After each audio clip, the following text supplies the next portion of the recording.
masigi lesson Child's Return. Child's Return haibase Rabindranath Tagore ibane. Marx India gi afaw writer mane. Marx literature da Nobel Prize fange. India gi national anthem sumhang ni compose tobane. Rabindranath Tagore se Nobel poem, prose and short story kaya mo iye. Mani ikiba short story singyogi maraktagi amane kogi The Child's Return haise. Hojing se The Child's Return ja. Raisaran was 12 years old when he came as a servant to his master's house. Raisaran se sahi train thoi tangari mahakna mahaki master gi yumda servant hedi minai amoina laku matamda se. He belonged to the same caste as his master and was given his master's little son to nurse. Raisaran se mahaki master ga sati manai mahangwanda master dugi machanupado ngak senanaba nurse tawnanaba ngak senanaba pirammi senarami sine. As time went on, the boy left Raisaran's arm to go to school. Matamna sum hokibana nupa masado Raisarandagi thadoaga school da chapa horlami sine. From school he went to college, and after college he entered the judicial service. Asagi nupa masado anukul rekadoni anukul hairase hairiba nupa masa anukul se college kare college dagi amuk magse judicial service abadi judge oire magse.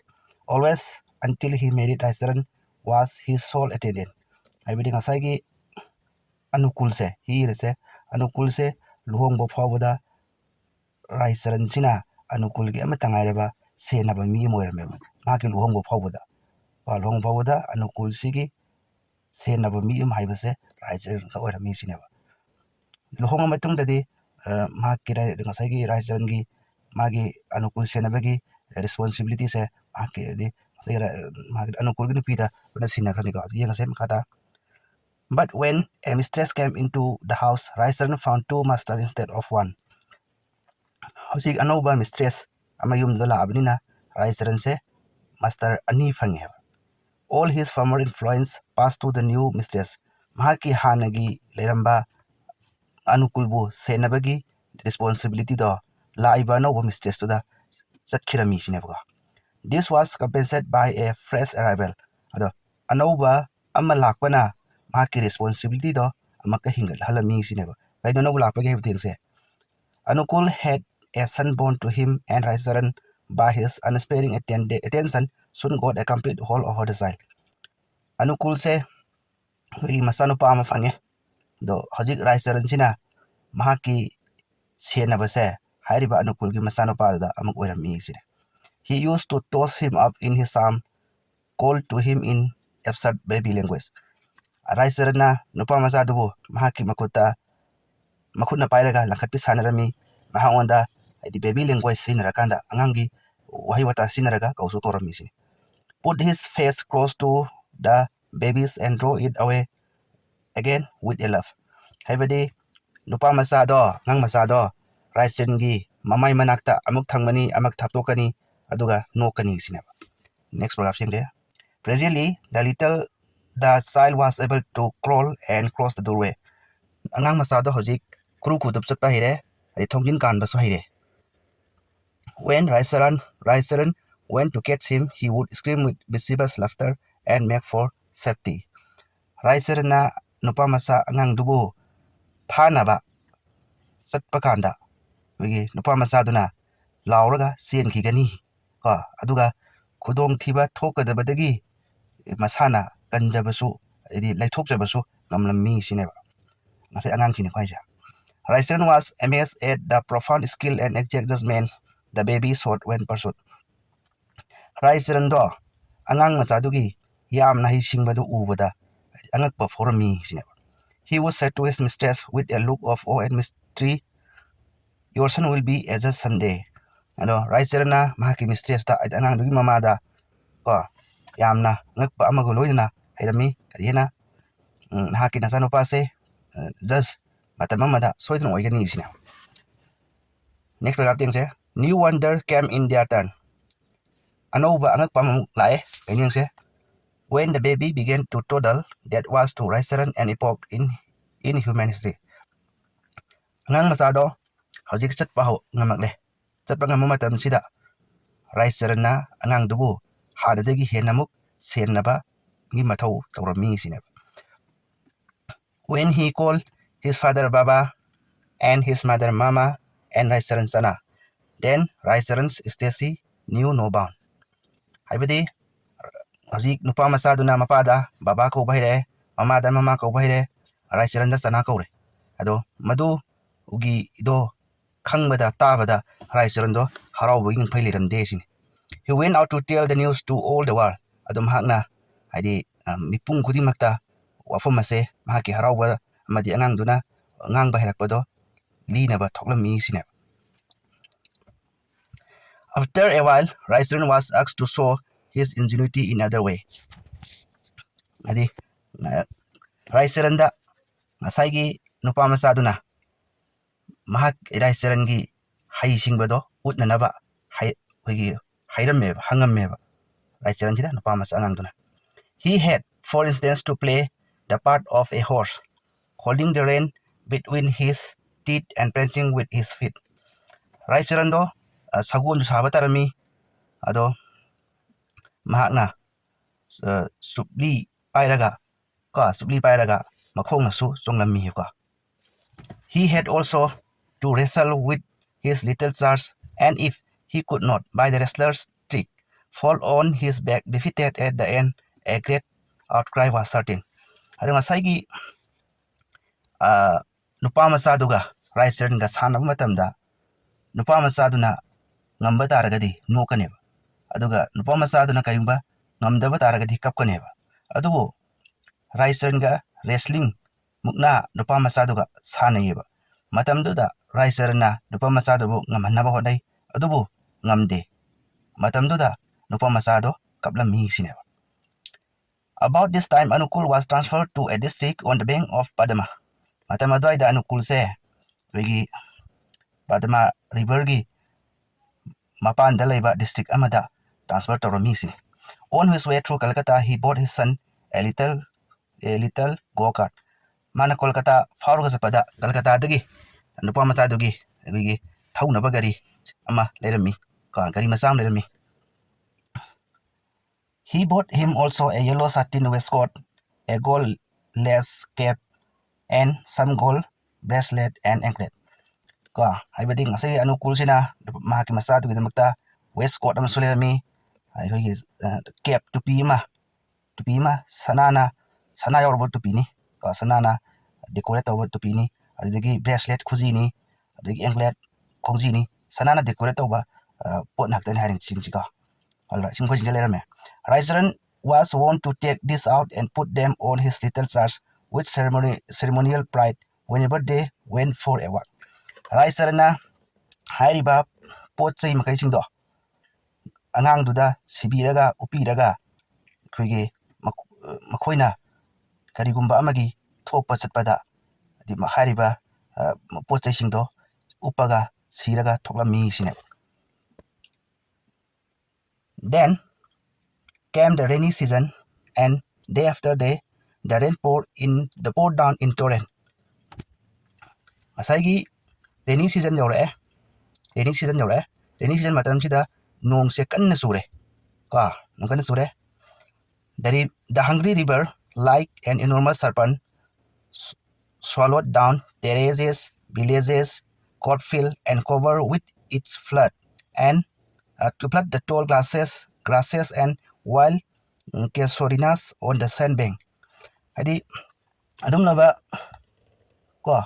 nongduna maram oiraga turendo yamna sing chawre adigi sumangumba khunggangi lambi gumba adigi chujaki field gumba amadi awangba napi amadi kogi kesorina sebese kogi samu hojiki turina panda hoba adumba pambi mane makoi singdusu kadawre loina makilumna loina thumme sine singi chawduna. From time to time there was a deep thud as the river bank crumbled. Kari matamda rubber ngasai turina pan kaibagi khonjen tarami. The unceasing roar of the main current could be heard from a far away. Adum laba makhondo adum turin chinbegi makhondo adusu atap mafamdagi tarami sine. Masses of foam carried swiftly past and proved to the eye of swiftness of the stream. Adumlaba ko turenduda thorakiba adumlaba sabon mayamsingduna ko ta'i madudi turendo adumach yangna seli haibase sine. Next paragraph ting se one afternoon the rain cleared. Nong afternoon amadi nong hangami. It was cloudy but cool and bright. Lachin di tharame adubu ingi amasung ngalami sine. Raisaran's little despot did not want to stay in on such a fine afternoon. Adumlaba tarang laba afternoon aduda Raisarangi little master do yumda lesenba adum pamlamde. His lordship climbed into the go-kart. Little master do go-karta kakatre. Raisaran between the shaft dragged him slowly along till he reached the rice field on the bank of the river. Raisaran na go-kart tubu angang dut naiti ngasai little master tong laba go-kart to turin mapan duda laiba labuk adu yaufawa singaga purami sine. There was no one in the field and no boat on the stream. Labuk tuda mi mata suleramde amasung turin duda hi mata suleramde. Across the water on the further side, the clouds were rifted in the west. Turin dugi wangmada athapa mafamda lesinna west lomda pairami. The silent ceremonial of the setting sun was revealed in all its glowing splendor. Adumlaba numit tarakpagi ingna fazaraba sakpamado ubu fanglami. In the midst of that stillness, the child all of a sudden pointed with his finger in front of him and cried, Sana piti for. Adumlaba serak aduda. Angang duna, ikang haudana, kudombi, tilami, mahaki mamangda. Ko, aduga hirami, sana piti for. Hadi, pretty flower, fazaraba flower haibne. Yang si next paragraph. Close by on a mud flat stood a large kadamba tree in full flower. Lay na mapungpana sa laba kadambagi upambi do. Hariba lekhum manaktuda haurami. My lord, the baby looked at it with greedy eyes and Raisaran knew his meaning.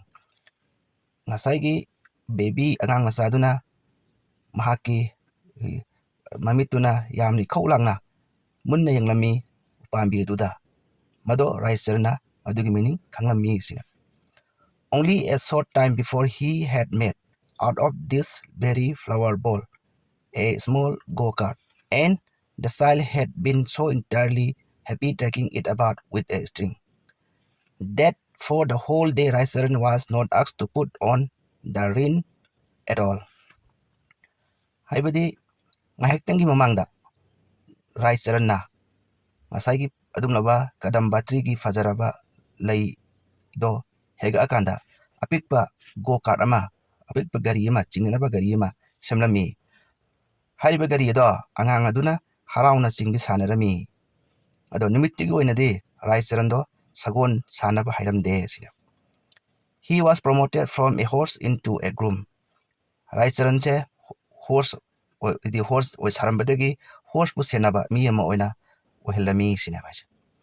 But Raisaran had no wish that evening to go splashing knee-deep through the mud to reach the flower. Ado adumlaba evening aduda Raisaran do ku yauna luraba lekho maraktu da hauriba layado hekpa satpa pamlamde sina. So he quickly pointed his finger in the opposite direction, calling out, "Look, baby, look at the bird." Ado Raisaran na mahaki khudombi do opposite direction da atopa nakal amada makuto thilami aduga hairami baby yango pairibu chi ase sine. And with all sort of curious noises he pushed the go-kart rapidly away from the tree. Raisaran yamna kana honaduna go-kart to adi ngasai little master na tongiba go-kart to upambi dudagi thokna honarami. But a child destined to be judged cannot be put off so easily. Adumlaba angang haibadi kona judge oirakani haibagi asa leiriba aduba angang ado adu mahaki apamba do heta laina manghanbadi ngamlamde sina. And beside there was at the time nothing to attract his eyes. Ado adugi simatakda matamdoda angang dugi mamit na pamgadaba kari atai atamata leramde. And you cannot keep up for every of pretense of an imaginary bird. Ado haidi adumlaba imaginary bhavna saba uchek aduda tausinnaba yaroi sinebako matam chupegi oina haibadi angangduna yenganaba haina uchek to bhavna saba uchek tuda makudon bithilaga lei haina tausinnabadi yaroi sineb. The little master's mind was made up, and Raisaran was at his wit's end.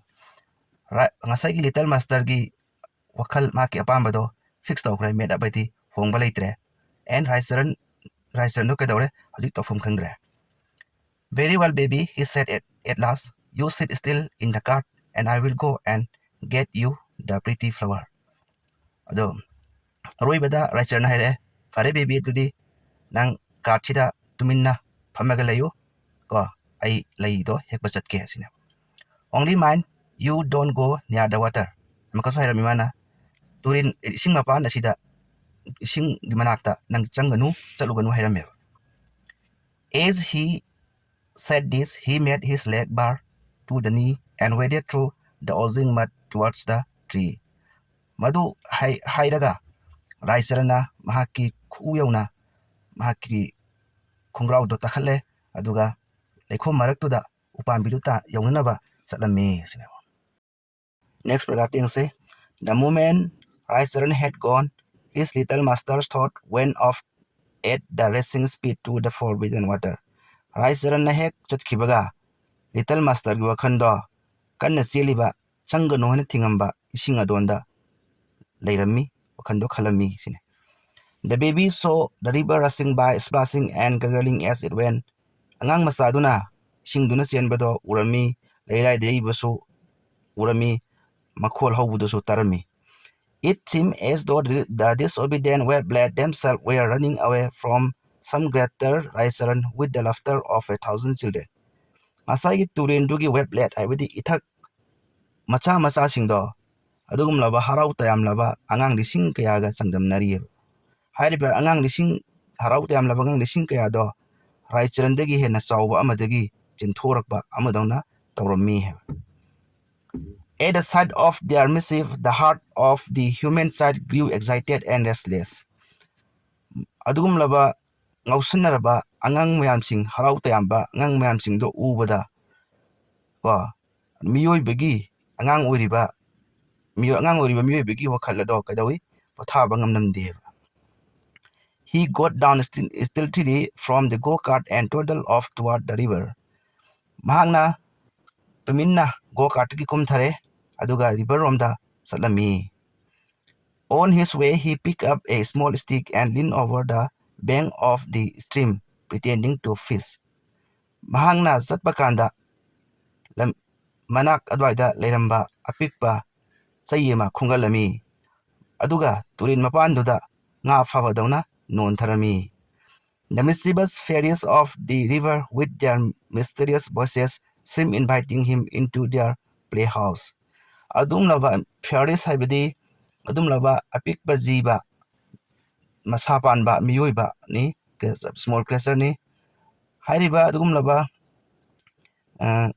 fairies ausinnaraba haiba mischievous fairies haibadi apikpa masapan ba pairega paiba ngamba adugumba ngausinnaraba river dugi fairies kayado adugiduna asai little master dubu makhoigi playhouse ta usankhre haiba. Raisaran had plucked a handful of flower from the tree and was carrying back in the end of his cloth, with his face wreathed in a smile. The Raisaran do khubam thallaba lay khara upambidudagi heaga he aduga mahaki furit masi amada yomsallaga puraklami. Adu mahaki maithongda nuki adi harau tayambasu tawrami sine. But when he reached the go-kart, there was no one there. Adubu mahangna go-kart to sulapakandadi kanagumbi umtaleramdre. He looked on all sides and there was no one there. Mahangna magi khudimak tuengami adubu kanam turamde. He looked back at the cart and there was no one there. Ngasagi go-kart to gi maning dasu yengi adu ude sine. In that first terrible moment, his blood frozen within him. Matamduda ngasai raisarondo kibuna thak tak niklami. Before his eyes, the whole universe swam round like a dark mist. Raisarangi mamitta Prithivi punamakki leichinse musruk muna pairakpadawna tawrameba. Haidi university leiriba amuba leichinchingdo adudo mahaki mamangda mahaki mamitki mamangda pairakpadawna tawrammi sine. From the depth of his broken heart, he gave one freezing cry, Master, Master, Little Master. Adumlaba kairaba thamoidudagi mahakna kapna laurami, Master, Master, Little Master haina. But no voice answered Sana. Adu Sana haina kanagumamtana khonjin pibiraktre. No child laughed mischievously back. No scream of baby delight welcomed his return. Kanagumba angang amatana handana nogaktre aduga mahak lakpagi haidi raisenanse halakpagi harauba adugi khonjenchu tadre sina. Only the river ran on with its splashing, gurgling noise as before, as though it knew nothing at all and had no time to attend to such a tiny human event as the death of a child. Ngasaygi only the river ran ngasaygi river do sumnagi river do adum selami leirai de yaiduna makhol hauna hanadawna river do dum selami as though aidi ngasaygi river duna angang adum laba sigraba apikpa miyoiba adugi wakhan garigumbi amata khandabadawna ngasaygi turiendo wigi makhol hauna chelami sine. Next paragraph jengse. As the evening passed by, Raisaran's mistress became very anxious. Haidi evening numidang waram usilakpa matamsida Raisarangi mistress maidi ngasaygi angangdugi mamado yamna khoranglami. She sent men out on all sides to search. Haidi ngasaygi mistress tuna mi tharaklami megi khudimakta thinabagi. They went with lantern in their hands and reached at last the bank of Padma. Makoi singdo makutta latian mom pairami ka aroi bada makoi Padma gi turinapan duyaroklami sina. There they found Raisaran rushing up and down the field like a stormy wind, shouting the cry of despair, Master, Master, Little Master. Ado hai mayam singduna kamdore Raisaran thengnare. Raisaran labuk tuda amak chili amak hanjalai ko sumin tawraga aduga mahaki machindagi yamna ningba kaina Master, Master, Little Master ina laurami. When they got Raisaran home at last, he fell prostrate at the feet of his mistress. Raisaran mayum yoksale hauji magi master gi mim yoksale mahakna master gi mim jorong matamda Raisaran mahaki mistress ki makhongda turami. They shook him, questioned him, and asked him repeatedly where he had left the child. But all he could say was that he knew nothing. Mayam singduna mangonda nomlami hanglami karin hangami kanda angangdo nahangna karaida tharambano. Adubu Raisaranna sumnagi hai base makari imta khangde sitane. Though everyone held the opinion that the Padma had swallowed the child, there was a lurking doubt left in the mind. Aibadi mipung kudimakna ngasagi Padma turianda angangdo taakre haibase khangba taragasu karigumba makhoigi wakhanda jingnaba amde lerammi. Kain haikanda for a band of gypsies had been noticed outside the village that afternoon, and some suspicious rested on them. Kuigi gypsy haibadi khara lamtu chatpa mi adugumba group khara khungangduda afternoon gi matamda thengna khiyeba maram aduna makhoina angang do huran khibra fa khibra haibina su chingna forum mi sine. The mother went so far in their wild grief as to think it possible that Raisaran himself had stolen the child. Adong asaigi mama dudi wakanda yam awaba amlerami kain hai kanda mama duna wari bado kari wakangino hai kanda Raisaran na angang se huran kre hai basigine.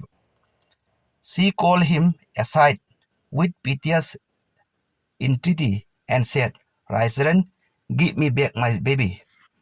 Adu mama duna Raisaran da yamna awaba amaga loina request torami haizerami Raisaran angang do ingon de pibiyo. Give me back my child. Angang do ingon de pibiyo. Take from me any money you ask, but give me back my child. Ingon da angang do pibiyo. Nang na apamba paisa ay pige sineba. Next thing siya. Raisaran only beat his forehead in reply. Raisaran do maray bakterami o kumoina. His mistress ordered him out of the house. Mistress to na Raisaran do yumadagi tokina bahirami. Anukul tried to reason his wife out of this wholly unjust suspicion. Anukul namha kinupibu temjanaba kan honarami jingnaba adudagi pananaba. Why on earth, he said, should he commit such a crime as that? Anukul harami adum laba fataba thabaktubu mahakna toramgadrane. The mother only replied, the baby had gold ornament on his body, who knows? Mama duna hirami angangado sanagi pocha yaukibane kanana khangani. It was impossible to reason with her after that. Adi madugi matungdagi anukul na mahaki nupidubu temjanbada yaramde siniko. Raisaran went back to his own village. Raisaran do mahaki khungangduda salami. Up to this time he had had no son, and there was no hope that any child would now be born to him. Matam adu faubada Raisaran gi masa nupa amta leramde aduga masa pogakani haibagi asasu leramde. But it came about before the end of a year that his wife gave birth to a son and died. Adubu sahidu gi loiramdaida mahaki nupido nupa masa mapoe aduga sikhirami. An overwhelming resentment at first grew up in Raisaran's heart at the sight of this new baby. Mahaki anauba masa nupado umatamda Raisaran gi thamoida asauba ama forami. At the back of his mind was resentful suspicion that it had come as a usurper in place of the little master. Raisarangi wakhanda asauba chingnaba yamna nungaitaba ama fauribase karigino haikanda ngasai little master duna mahangonda awaba pikiba aidi little master duna maram oiraga mahangonda awaba nangkiba adumena anauba mahaki masa nupa aduna su Raisaran bu awaba pigani haina mahakse sauningba nungaitaba chingnaba formibani sineba. He also thought it would be grave offense to be happy with a son of his own after what had happened to his little master's child. Ado mahak namasu khalami madudi mahaki hep mahakna pokchabo masa fangi haiduna harau ningai karigumimta leramde karigun hai kanda mahaki master gi masa nupa do aduda thokiba thodok do ningsinguragadi sineba. Indeed, if it had not been for a widowed sister who murdered the new baby, it would not have lived long. Taseng namak ngasai gi Raisaran gi manau nupi lukhrabi ado leramdragadi angang ado siramgadabani hini. Hajiki manau nupi duna angang do yokpire adu natragadi angang do siramgadabani sinebko. But a sense gradually came over Raisaran's mind. Adubu asum Raisaran gi wakhanda ahungba ama laklami. A wonderful thing happened. Angakba ama thoklami. This new baby in turn began to crawl about and cross the doorway with mischief in its face. Hajiki angang se kuru dap chatpa haire thongjin kan basu haire ko mahak ki maithongda ngusanna amaga loinana It also showed an amusing cleverness in making its escape to safety. ado hojiki angang se sigi haichingba khudong thiba thokadabadagi masana ngakthokchaba thaidokchaba adu mangamba adu haichingba adusu urami. Its voice, its sound of laughter and tear, its gesture were those of the little master. Angang dui khonjel mahakna nokpagi khonjel mapi taba mahan lingba punamak little master duga manarami sine. On some days when Raisaran listened to its crying, his heart suddenly began thumping wildly against his rib, and it seemed to him that his former little master was crying somewhere in the unknown land of death because he had lost his sana. Ado matam khara adi on someday matam karigum matamda Raisaran duna angang duna kappado tabu matamda Raisaran gi thamoido mahaki thamoido kuigi ting ting chonglameba ko mahangonda mal karigumba ma kappagi khonjendo aduna asaigi mahaki sikraba little master adugido ningsinghali madu malammi heba aduna maram marakanda Raisaran gi thamoido ting ting chongamani sinebka. Falna, for that was the name Raisaran's sister gave to the new baby, soon began to talk.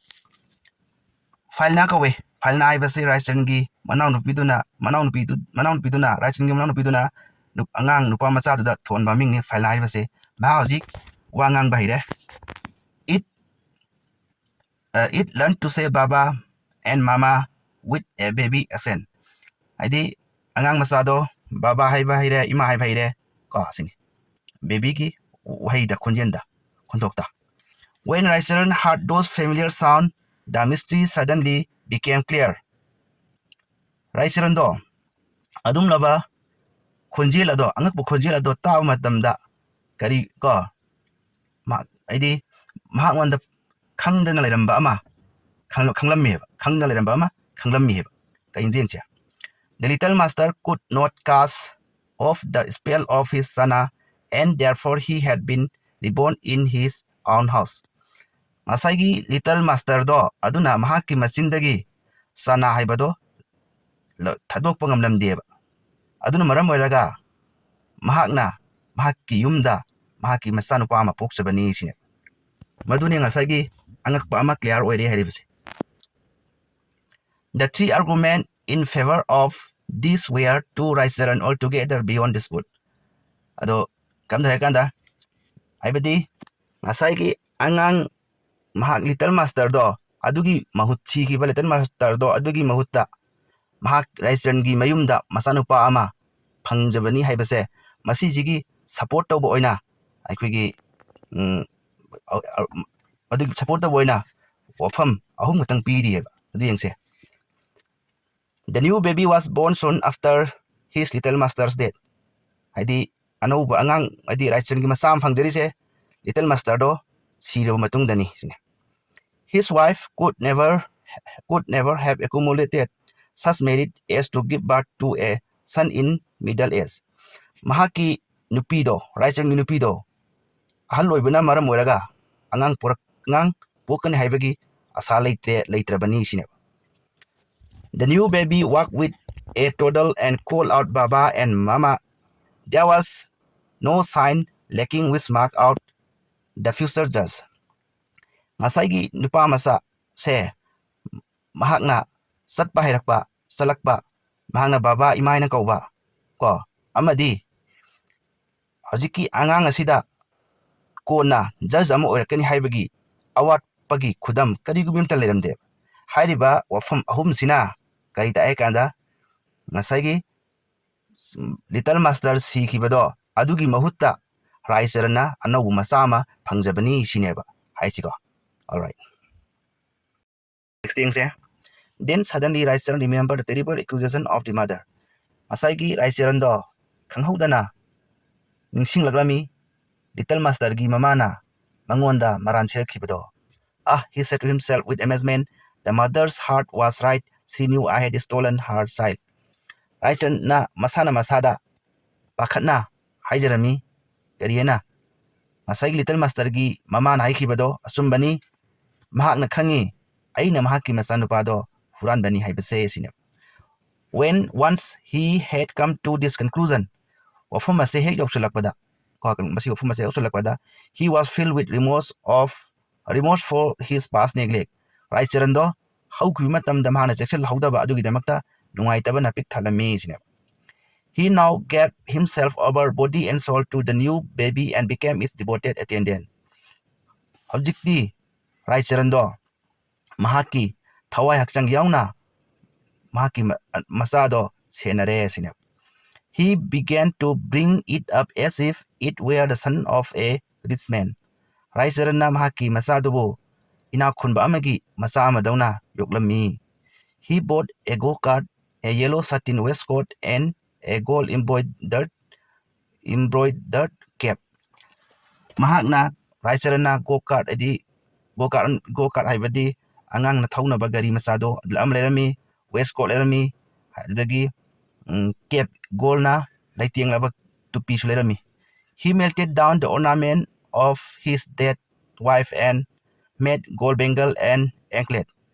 Raicharanna mahakki nupigi sikhra matungda thamhouba sana singdo aduna masanupagi damakta khongji amasung khuji sanagi sabirami. He refused to let the little child play with any one of the neighborhood and became himself its sole companion day and night. Raicharanane mahakki masadu lekai dugi angangsingga sanahalamde. Raicharan masamakna nungthin amasung numidangda loinaba mi ama oirami ko mahakta oirameba loinabsi ngangdugi. As the baby grew up to boyhood, he was so petted and spoiled and clad in such finery that the village children would call him your lordship and jeer at him. Haibadi angangduna nupa macha pharakpa, nupa macha pungkak chorokpa matam maduda mahakpu kareba so petted and spoiled haibadi mahangonda minungsi khudingmak loinong pirami mapaduna sinebako. Ado mahakse clad in such finery yamna fazaba beautiful oiba adugumba firon selami. Ado khungang lekai dugi angangsingna mahangonda your lordship haina sukaurami ka. Aduga and older people regarded Raicharan as unaccountably crazy about the child. Aduga lekai dugi ahal loiraba miyoisingna Raicharan do angang dugi damakta yamna ngauzai haina hairami sine. At last the time came for the boy to go to school. Hajik matam jaure angang ado school kabagi. Raicharan sold his small piece of land and went to Calcutta. Raicharan mahaki lam khara leijabado yontoe adu Calcutta da chalami. There he got employment with great difficulty as a servant and sent Failna to school. Mahak ko yamna wana servant ama phange mina yamoina thau phange aduga Failna do school da tharami. He spared no pain to give him the best education, the best clothes, the best food. Raicharan do thabak wana surami masadugi afaba lektamnaba afaba fi setnaba afaba chinchak pinaba. Meanwhile, he himself lived on a mere handful of rice and would say in secret, "Oh, my little master, my dear little master, you love me so much that you came back to my house. You shall never suffer from any neglect of mine." Ado matamduda Raicharan sidi wigi achamba chak khajitang charaga lelami. Ado mahakna lona hairami karina o aigi little master aigi nungsiraba little master nangna aibu yamna nungsibani aduna aigi yumda lakpani ko asini. Ado hojikti aina nangbu chekshindabadagi nang awabada tahallaro aisina. 12 years passed away in this manner. Sumena sahi 30 hokre. The boy was able to read and write well. Nupa macha do hojik paba masung iba fazana ngame. He was bright and wealthy and good looking. Hojik nupa macha do masang mato fazaba masamu fava adugumba moirami. He paid a great deal of attention to his personal appearance and was especially careful in parting his hair. Ngasaygi nupa macado Falnado mahaki personal appearance da puning yam changlam personal appearance habiti mahaki masagi figure firol masam ko asum mahaki personal appearance sida puning yam changlami especially oina mahaki masamdo samkhairin khaibada haibko adi yamna puning changlami sine. He was inclined to extravagance and finery and spent money freely. Haibadi mahak chading tawbada apama poklami heba ko arembada paisa manghanbada ma apama poklami adagi freely paisa hundokpada so makse pamlami madda awaba phauramde. He could never quite look on Raisaran as a father because though father in affection he had the manner of a servant.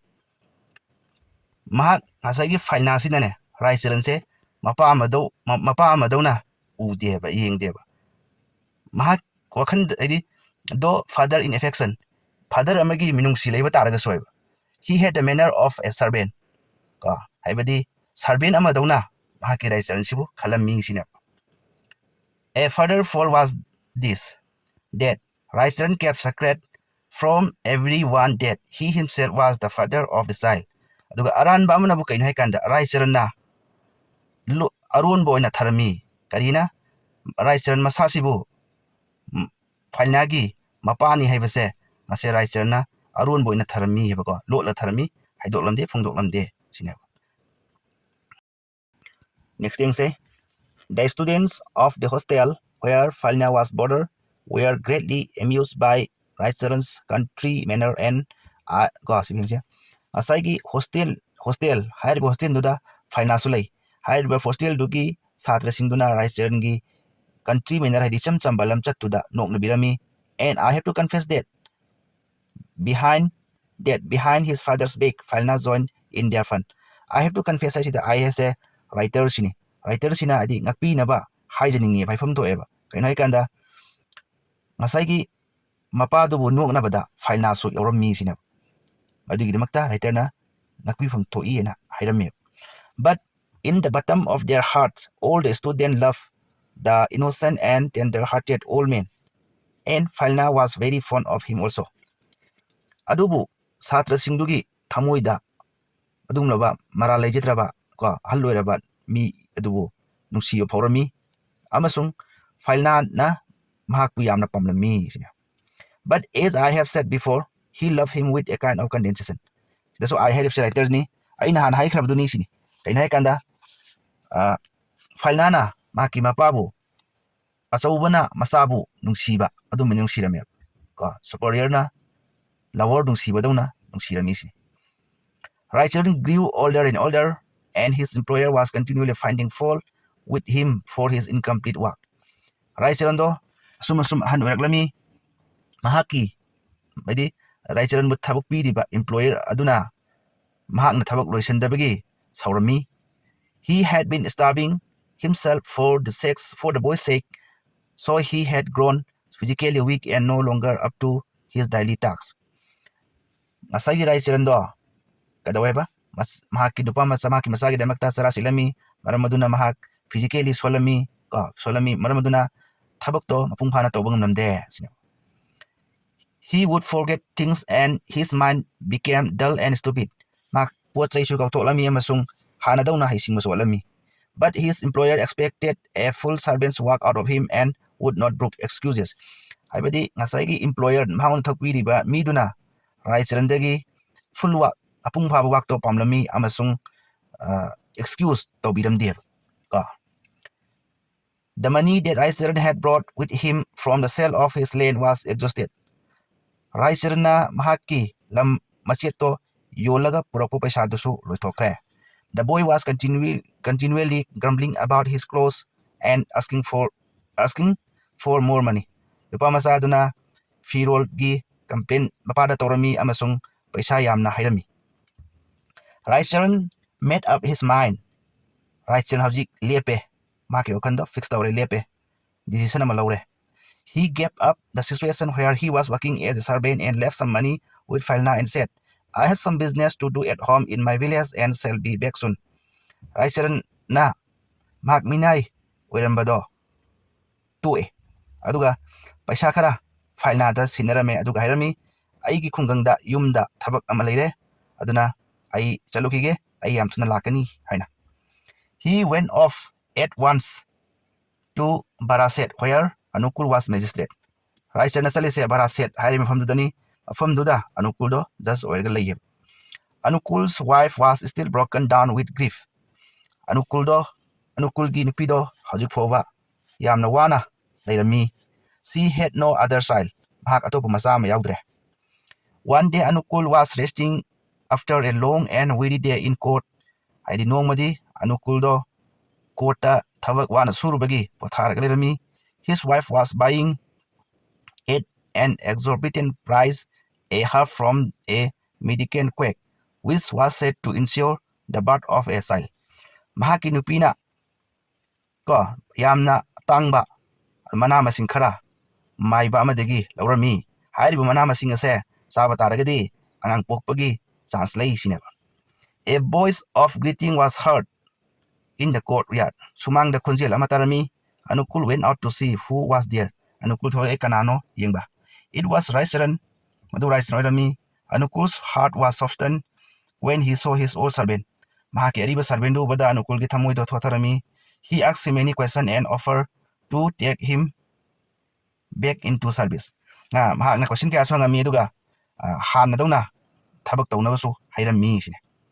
Raicharan smiled faintly and said in reply, I want to make obeisance to my mistress. Raicharan hairami nuaga aigi mistress da karigumba mahai fami hena. Anukul went with Raicharan into the house where the mistress did not receive him as warmly as his old master. Raicharan na Anukul na Raicharan do imung pusale mistress tu na Raicharan bu mahaki nupa na fazana receive tawba warmly welcome tawba adumaina tawbidamde. Raicharan took no notice of this but folded his hand and said, It was not the Padma that stole your baby, it was I. Raicharan do kam daw kanda makut do lon naraga hairak kadihana nahaki na sanupa huran kibado hajiki Turel river Padma na nate ay nani haina Raicharan hairame. Next thing say Anukul exclaimed, Great God, what, where is he? Ma cried the lay sine. Raicharan replied, He is with me, I will bring him the day after tomorrow. Raicharan replied tore ma ayalaminay ay hangsit purake sine. It was Sunday, there was no magistrate's court sitting. Numit do Sunday tarami to a court magistrate ki thabak leramde. Both husband and wife were looking expectantly along the road, waiting from early morning for Raicharan's appearance. Ngasai husband and wife ani do yamna khaurangna lambe lamda yengaga ayuk ngantadagi Raicharan lakpa ngairami. At 10 o'clock he came leading Falna by the hand. I think Raicharan na Falna bu mukut pairaga ko pung tara pigi doida laklami. Anukul's wife, without a question, took the boy into her lap and was wild with excitement, sometimes laughing, sometimes weeping, touching him, kissing his hair and his forehead, and gazing into his face with hungry, eager eyes. Asai Anukulgi nupi dudi question hangdana nupa masa adubu lausalami aduga matam bakta pamlami yamna haraurami nuklami kapsu kaplami aduga maduga maraibakta kistorami masamda kistorami aduga idi mahaki mamituna nupa masa aduga bunna su yengi. The boy was very good looking and dressed like a gentleman's son. Nupa masa do basak matau fazarami amasung mahaki dress to asawasangi masa dauna selami. The heart of Anukul brimmed over with a sudden rush of affection. Anukul gi thamoi dusu minungsi ama phoroklami. Nevertheless, the magistrate in him asked, Have you any proof? Ado magistrate amoy banina kako Anukul na ana kanda hanglami Raicharan da have you any proof? Nang kari proof lai sinya. Raicharan said, How could there be any proof of such a deed? Sugumba thabak sigi namakta karamba proof no laidoribase kine. God alone knows that I stole your boy and no one else in the world. God katana ne khangiba aina nangi na sanupa do hural lei haibase ko prithvi da leiriba atei kana mata khangde sine. When Anukul saw how eagerly his wife was clinging to the boy, he realized the futility of asking for proof. Anukul na mahaki nupina nupa masadubu chena konsenbado ubada ko aibadi proof hangubagi makata na proof hangubagi kana rohena khanglam khalami heba Anukudo. So Anukudo, it would be wiser to believe adu thazabne hena farani sine. And then where could an old man like Raisaran get such a boy from? Asumlaba halloiraba Raisaran asina karaidagi nupa masa asumba ama purakaduriba no sine. And why should his faithful servant deceive him for nothing? Aduga asumlaba Raisaran asina kari sukana fangoidaba amagitamakta mahakpu minam gaduriba no sine. But he added severely, Raisaran, you must not stay here. Anukul makatan hede Raisaran nang famida lebiaro sine. Where shall I go, master? Said Raisaran in choking voice, folding his hand. I am all. Who will take me in an old man as a servant? Say Raisaran do, aduna, makulo naraga hairami. Master, I cry jakani. I hallore baibu kanana, servant on robigani sine. The mistress said, let him stay. My child will be pleased. I forgive him. Mistress no kay hare, mahak lahen birase, I gisa se haraugani, ado ay namahak pung pire sine. When Anukul's magisterial conscience would not allow him. Ado Anukuladi madu yaramde. No, he said, he cannot be forgiven for what he has done. Mahana tawkiba maral adugido ay nga kwibanga moy sinahajigo. Raisaran bowed to the ground and clasped Anukul's feet. Master, he cried, let me stay. It was not I who did it, it was God. Raisaran duna Anukulgi makhong pairaga hairami. Master, ay mafam asida leijage. Aina nate madu tawkibado God na ni sinaba. Anukul conscience was more shocked than ever when Raisaran tried to put the blame on God's shoulder.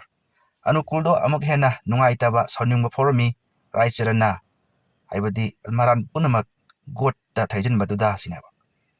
No, he said, I could not allow it. Anukul na hede ay mudu yabunga moy. I cannot trust you anymore. You have done an act of treachery. Ko ay nangbu thazaroy maramdi nang na aranba thab ama tawkre sinaba. Nam thak ama tawkre sinaba.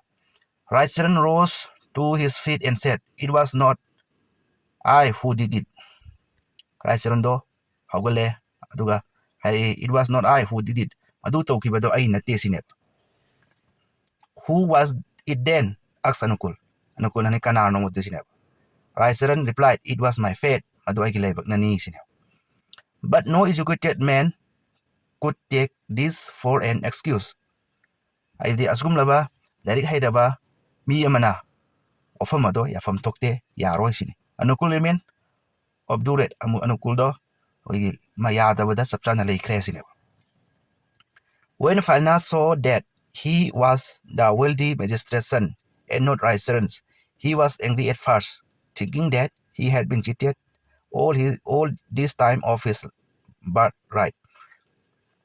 Falna do ure hojik khange mahakse magistrate ki masana ibase matamduda haibadi Raisaran ki masana tre magistrate ki na khulaba amagi masani haibase mak khange matamduda Falna se saurami ko amasung mahakse cheated to mahak ngonda minam khiba adugi damaktasu nungaita forami ka.